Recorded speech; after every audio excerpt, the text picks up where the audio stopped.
Eh ben, on va pouvoir commencer cette petite table ronde parce que à l'origine c'était une conférence et en fait on a préféré faire ça sous un format table ronde pour que ça soit un peu plus interactif et que l'expérience de Valérie, Cécile, Joël et Max qui sont avec nous, qui sont aussi qui sont à la fois adhérents et on peut le voir d'ailleurs avec la petit tour de cou orange, qui sont adhérents de la Fédération française des professionnels de la communication par l'objet, donc de la DEFPCO. Mais aussi qui ont intégré en fait la commission responsable, cette commission responsable qui a été lancée en 2017 et qui a réussi en moins de 5 ans à accompagner tout un secteur, à transformer les contraintes écologiques et les nouvelles attentes des annonceurs et des utilisateurs en véritables opportunités. C'est pour ça que nous avons choisi le thème de réenchanter le marché de l'objet publicitaire grâce à la commission responsable de la DEFPCO. C'est un titre un peu porteur, mais l'idée de réenchanter est assez intéressante.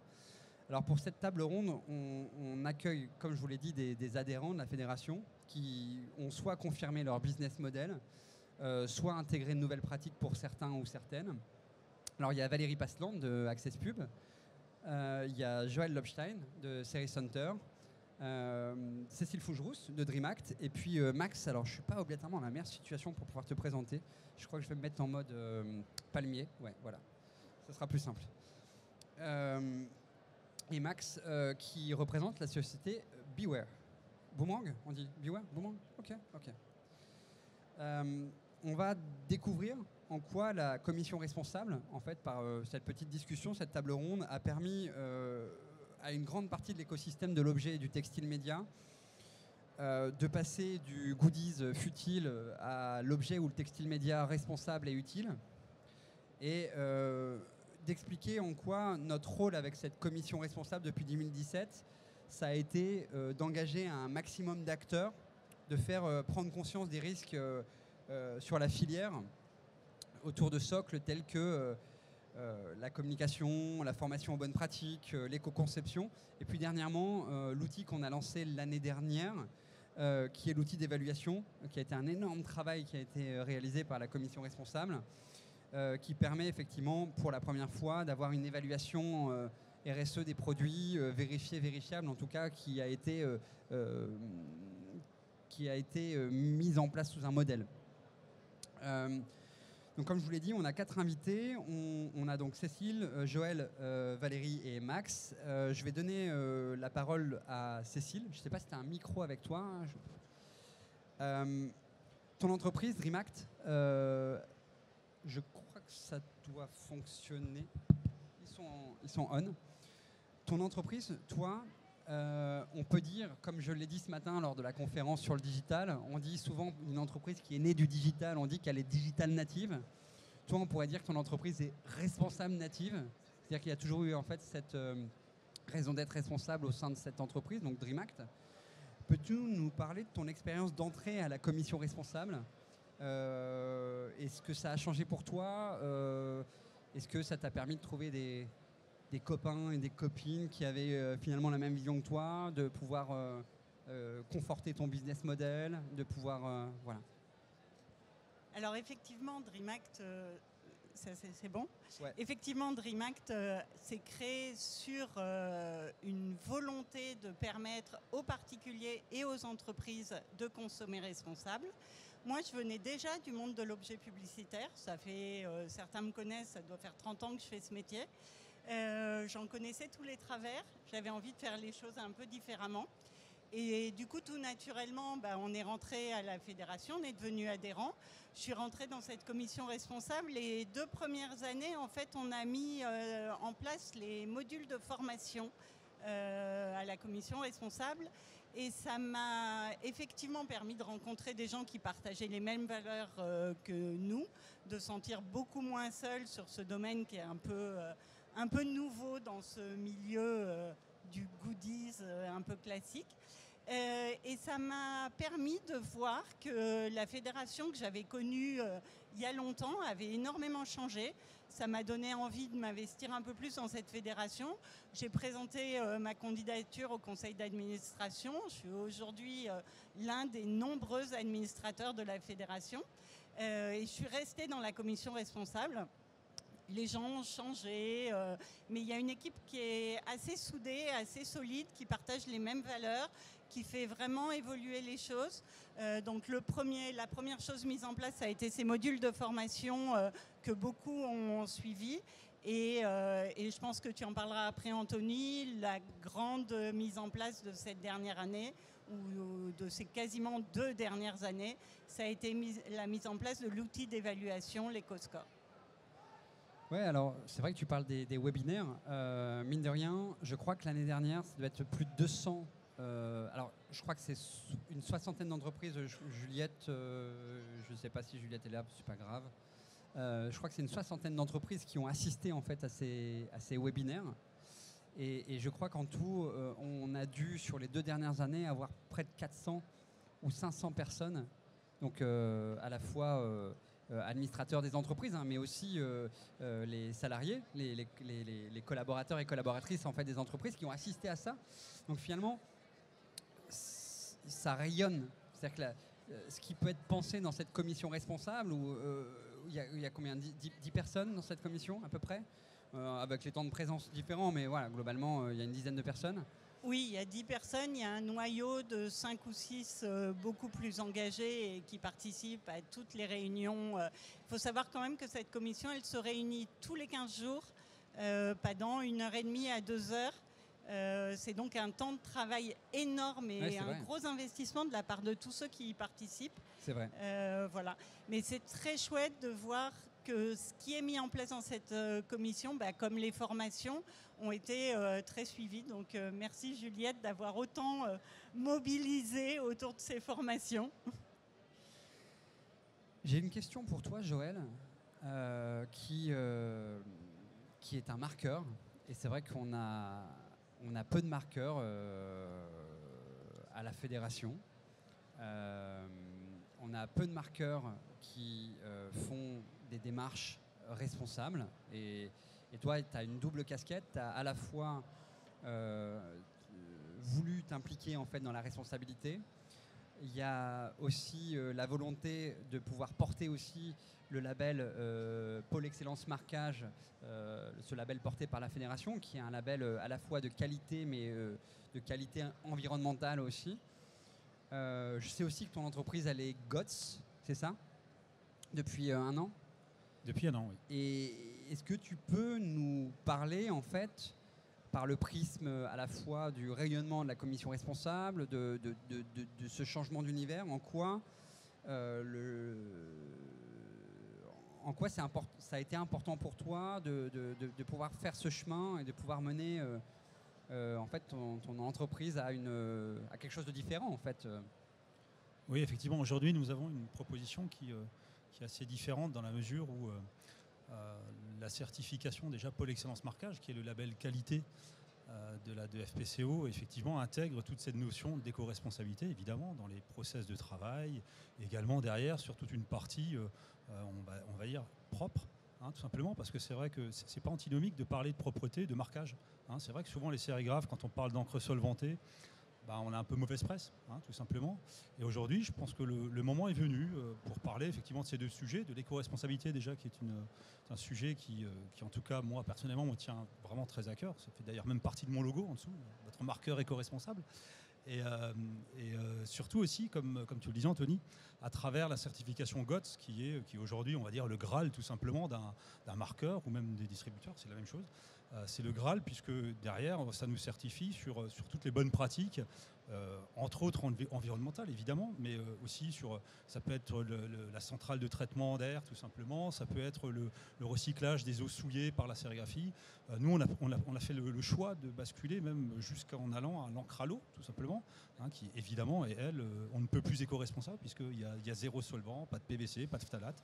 On est sur un marquage extrêmement propre. Et en parallèle, on a considéré aussi que la digitalisation d'une entreprise, qui est un vaste sujet, mais faisait tout autant partie intégrante de l'éco-responsabilité, dans la mesure où digitaliser, ça veut aussi dire zéro papier. Et aujourd'hui, pour ceux qui ont eu l'occasion d'aller visiter une usine, un atelier de marquage, du papier, il y en a partout, c'est des fiches ateliers, c'est des BAT, etc.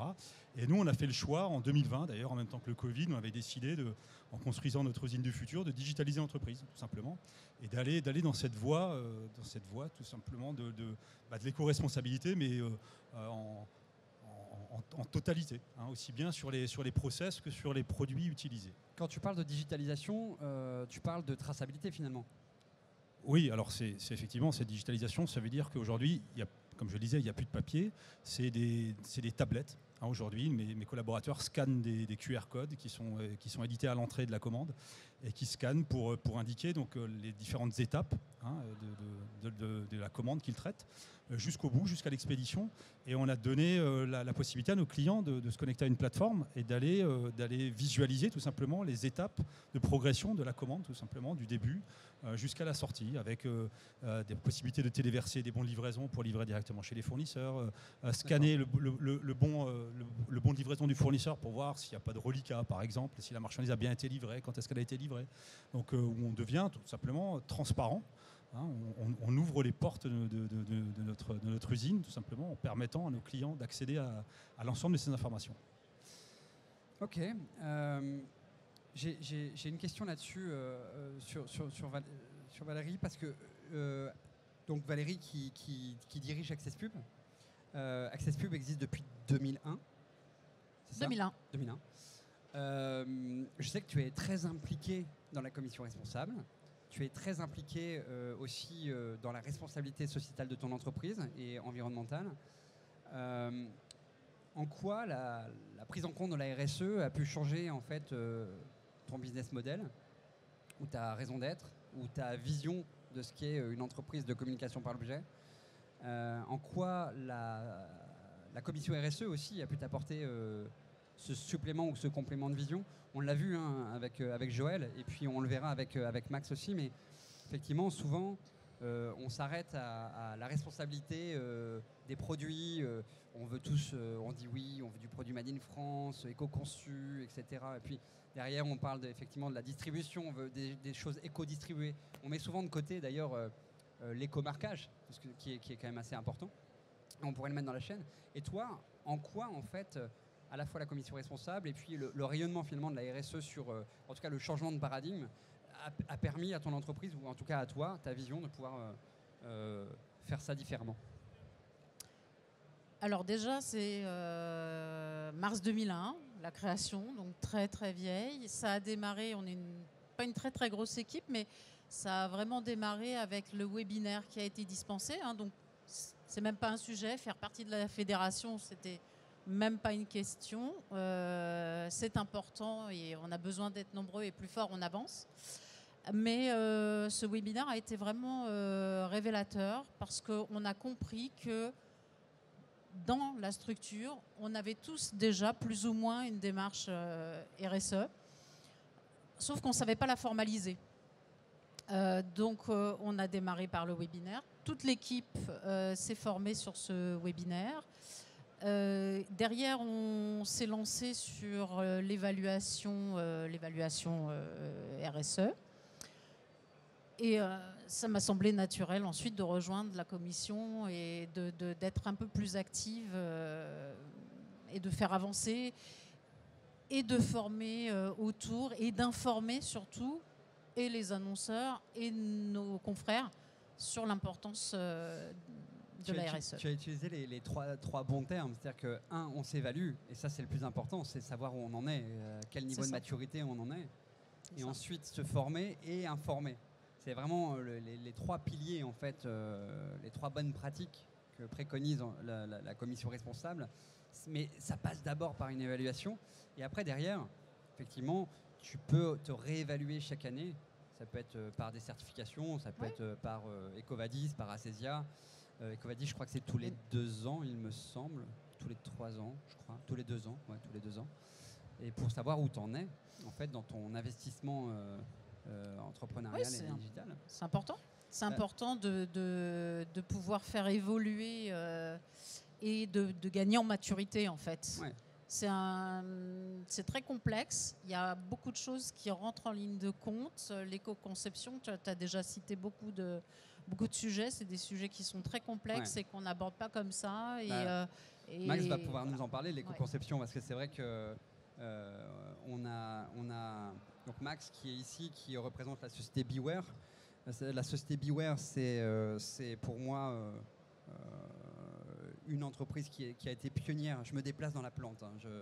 J'adore les plantes, et plus proche je suis des plantes, et mieux je me porte. Si je tombe en arrière filmé, c'est le moment de faire des vidéos, c'est toujours un peu drôle. Max représente la société Beware. La société Beware, ça a été une société qui a été pionnière sur l'éco-conception des produits, sur la recherche de matières naturelles, la recherche de matières nobles, sur la notification aussi, la notation, pas la notification, ouais, la notation des produits avec des critères précis. En quoi, j'ai envie de dire, ouais, avec ce niveau de maturité, pourquoi rejoindre la commission responsable? Alors cette question peut être tout à fait bête, mais en quoi tu as voulu nous rejoindre? En quoi tu as voulu pourquoi tu as voulu nous rejoindre, ouais, tout simplement? Donc en fait la marque Citizen Green, qui en fait illustre parfaitement ces produits, qui avait pour vocation d'essayer d'être les plus éco-responsables possibles et d'amener une certaine transparence. C'est bien beau, mais en tant que fournisseur, si on est seul à l'animer, on est un peu seul. Or, le fait d'avoir rejoint cette commission, ça permettait d'avoir des échanges avec les différents acteurs qui sont complètement concernés aussi par cette problématique, que ce soit les agences et que ce soit bien sûr les marqueurs. Donc pour moi, c'était totalement cohérent que toute la boucle soit réunie à travers cette commission responsable. Et c'est d'ailleurs, et j'en profite, un des points forts, je trouve, de notre fédération, puisqu'on est quand même une des seules fédérations où on arrive à réunir l'ensemble des acteurs, sous un même sous une même entité, sous un même toit.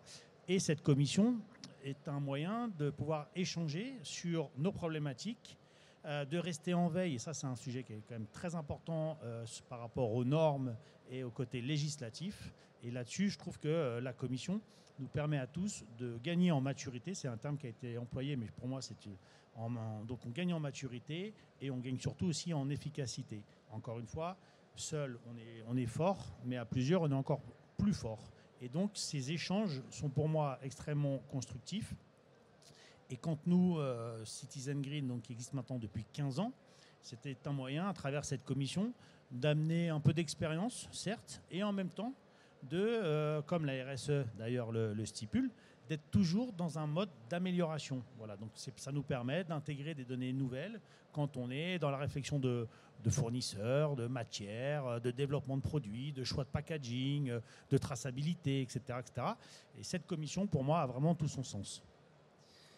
En fait, ce qui est important dans cette commission, c'est le réfléchir ensemble et faire ensemble. Et le fait que la totalité de l'écosystème soit représentée au sein de cette commission est hyper important. Tout à l'heure, Cécile, tu parlais de l'outil d'évaluation qui a été mis en place, qui a été d'ailleurs publié en open source en version bêta pour l'instant et qui sera certainement amélioré dans les prochains mois. Il y a des sujets qui commencent à mûrir en Europe parce que effectivement, quand cette commission responsable a été lancée en 2017, j'ai retrouvé d'ailleurs une présentation qui avait été faite en 2017, c'était faire en sorte que le marché français devienne pionnier de l'objet responsable. Et en fait, on a eu des contacts avec des fédérations européennes qui se disent « Waouh, l'outil d'évaluation est un truc de dingue que vous avez fait, que vous avez porté. Comment maintenant on peut se mettre autour de la table pour essayer de voir, pour faire les choses ensemble ?» Donc ça, c'est vraiment énorme. Donc on se dit qu'effectivement, cet outil qui a été un travail immense qui a été fait par la commission responsable pendant près de 2 ans, et dans sa version pour l'instant, qui est une version un peu qu'on appelle proof of concept, c'est-à-dire un peu qu'on a lancé et qui permet effectivement aux gens de pouvoir la faire rayonner en fait et de l'utiliser. En en quoi ça peut apporter quelque chose au marché de pouvoir en fait finalement évaluer les produits d'un côté annonceur, hein, évidemment, parce que l'idée c'est quand même de vendre. C'est-à-dire qu'on a les importateurs et les fabricants qui vendent les produits aux distris, qui les font marquer chez les marqueurs, et puis derrière il y a quand même la finalité qui est l'annonceur qui achète. Et puis j'ai envie de dire la plus grande finalité, tu parlais du normatif tout à l'heure, c'est aussi de pouvoir livrer des produits utiles, durables et responsables à des utilisateurs, parce que l'acheteur est le plus souvent en fait pas l'utilisateur final du produit. Donc en quoi cet outil d'évaluation qui finalement va être utilisé par l'annonceur peut être important, et en tout cas a été un travail important mené par la commission responsable. Je pense qu'il y a une chose qui est vraiment importante, c'est qu'il faut qu'on ait tous conscience que si on ne se met pas tous ensemble pour faire changer notre métier, on va dans le mur, la planète va dans le mur. Nous, revendeurs ou fabricants d'objets médias qui sont quand même des objets qu'on considère comme un objet qui est offert, donc un objet qui n'a pas une utilité à la base, si on ne fait pas changer les mentalités, si on n'apporte pas de la transparence, en fait, on travaille pour un monde qui ne nous convient plus. Donc pour moi, il est indispensable de pouvoir apporter cette transparence.